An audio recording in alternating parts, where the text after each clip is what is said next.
Hello, Algebra 1. Today we are talking about graphing with intercepts. So the past couple days we have been focused on graphing in slope-intercept form, and today we are going to explore a different type of graphing. So the situation we're going to start with is looking at the math club at Ellisville High School, and it's selling big candy bars to raise funds for a trip. The club members buy 20 cases of 24 candy bars for $200. The first question we're asked is, what is the y-intercept? Well, we know that our y-intercept is where our line hits the y-axis, so we can see that that is right down here at negative 200. Make sure you write that with an ordered pair. So what does that y-intercept represent? Let's look at the label that we have here. It's profit in dollars on your y-axis, and our profit is negative 200. Well, what that really means is we are in debt $200. And why is that? Well, it's because we bought the candy bars for $200. So that happened from buying the candy bars. This means that we haven't sold any candy bars yet, and because of that, we haven't earned any money back. Our next question is, what are the coordinates of the point where the line crosses the x-axis? So here's our x-axis, and we can see pretty clearly that our line crosses here at 100. This would be 100, 0. The name of this new point is called the x-intercept.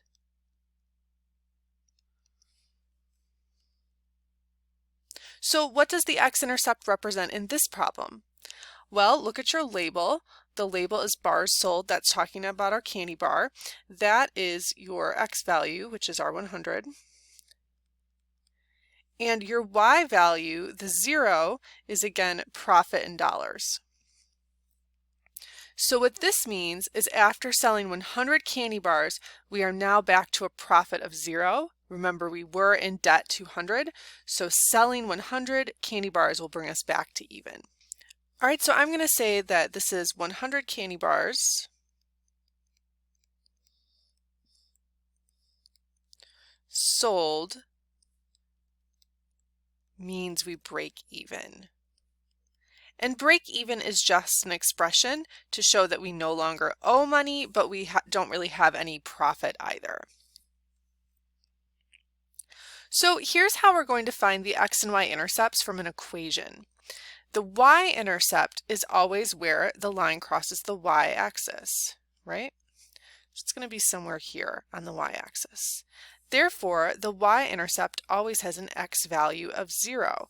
And this is something we already knew because we said our y-intercept, or our starting point, is always a 0, something. So this is not new information for us.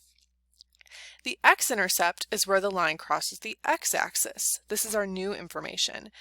Therefore, okay, so x-intercept will be down here. Therefore, the x-intercept always has a y value of 0. So it's kind of reverse order from our y-intercept.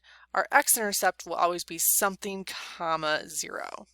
Because again, the y coordinate is 0 when we're on the x-axis. All right, so let's give that a try. To find the y-intercept of 15x minus 5y equals 30, we could certainly convert this to slope-intercept form by solving for y and then find our b value like we have been. But we can now use this new method. The y-intercept is when x is 0. So all we have to do is plug a 0 in for x.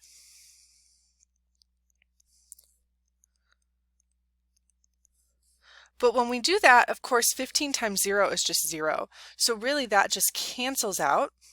And all we're left with is negative 5y equals 30.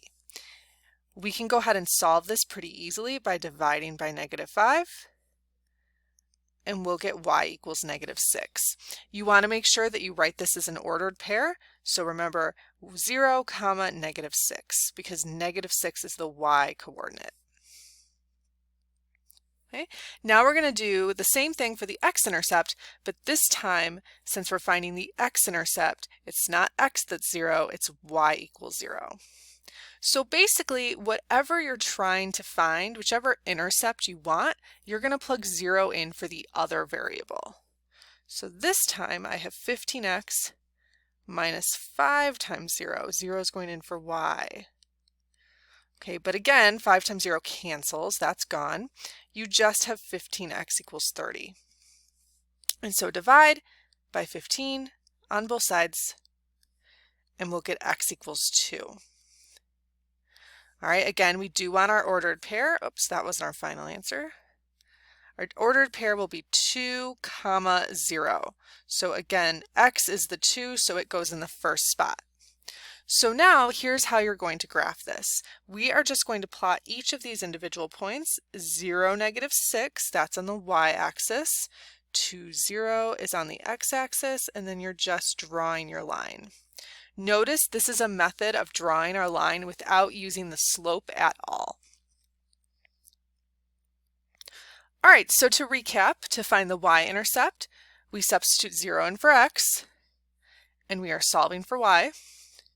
And to find the x-intercept, we substitute 0 in for y, and we're solving for x.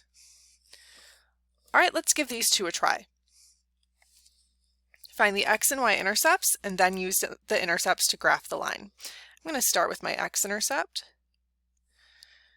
So for my x-intercept, that means, again, y is 0. So I'm just going to plug a 0 in for y, which cancels.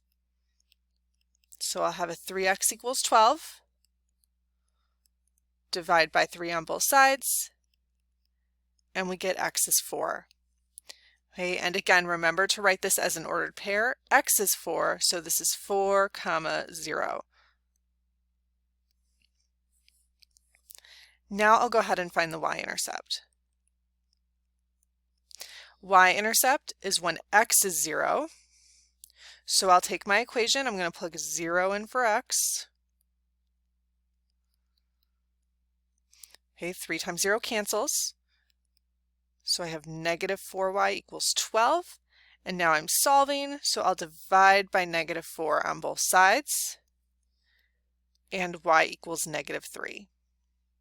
Again, make sure you write that ordered pair. It should be a 0, -3.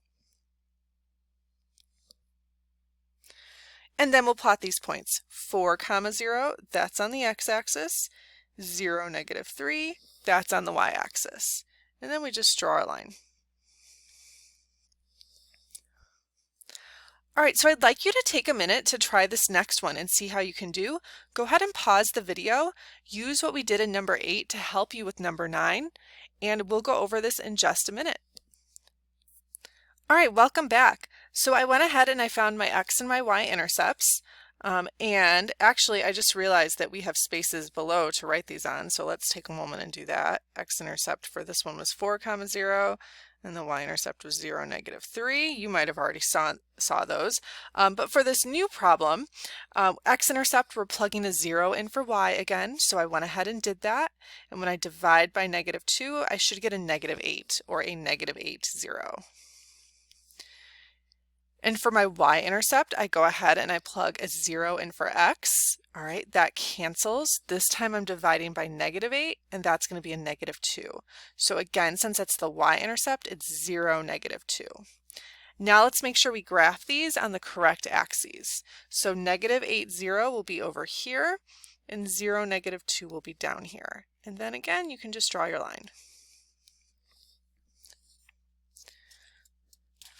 All right, so before we're finished for the day, I just want to review our more common method of graphing, which is what we've spent the last few days on. And this is graphing in slope-intercept method.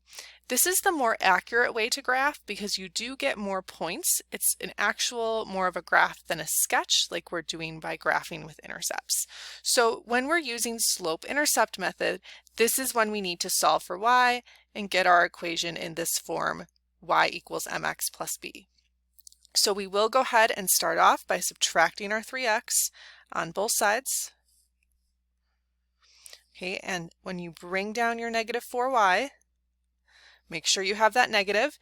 And remember, we're kind of moving away from 12 minus 3x. We want to get that x first now. So it is a -3x and it is a positive 12.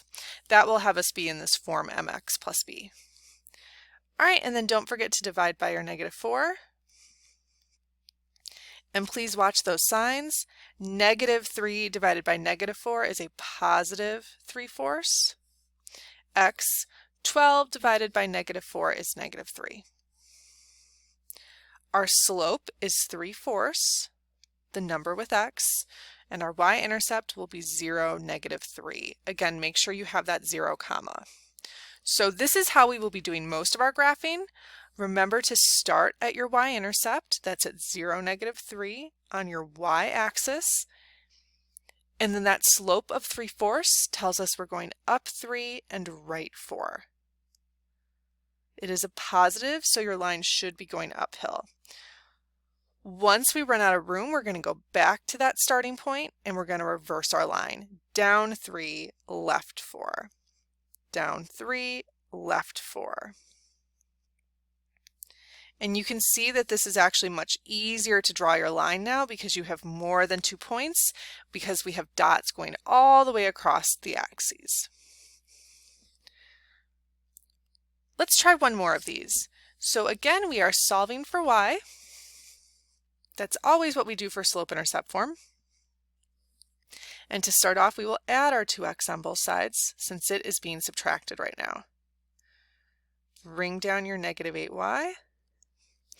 And again, instead of writing 16 plus 2x, we're going to write it as 2x plus 16. Okay, and then finally, divide by -8.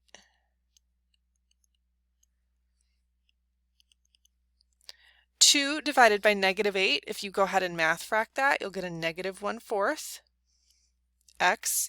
16 divided by -8 is -2. All right, our slope will be a -1/4. Again, that's the number with X. Our y-intercept will be 0, -2, because that's our number at the end here. And again, we will start by graphing that y-intercept. Make sure you're on the y-axis. All right, so now let's be really careful with our slope of -1/4. Because it's a negative, it means that we're going to go down, but then make sure when you go 4, you're going to the right. So down 1 to the right 4. That makes your line go downhill. Otherwise, if you go left, you're going to make your line go uphill, which we don't want to be doing. Once you run out of room, make sure you go back. Now we'll reverse it. Now we'll go up and left. And draw that line. So there you go. Today we explored 2 different ways of graphing lines, both with intercepts and our original slope-intercept method. Please let me know if you have any questions. Have a great day. Bye.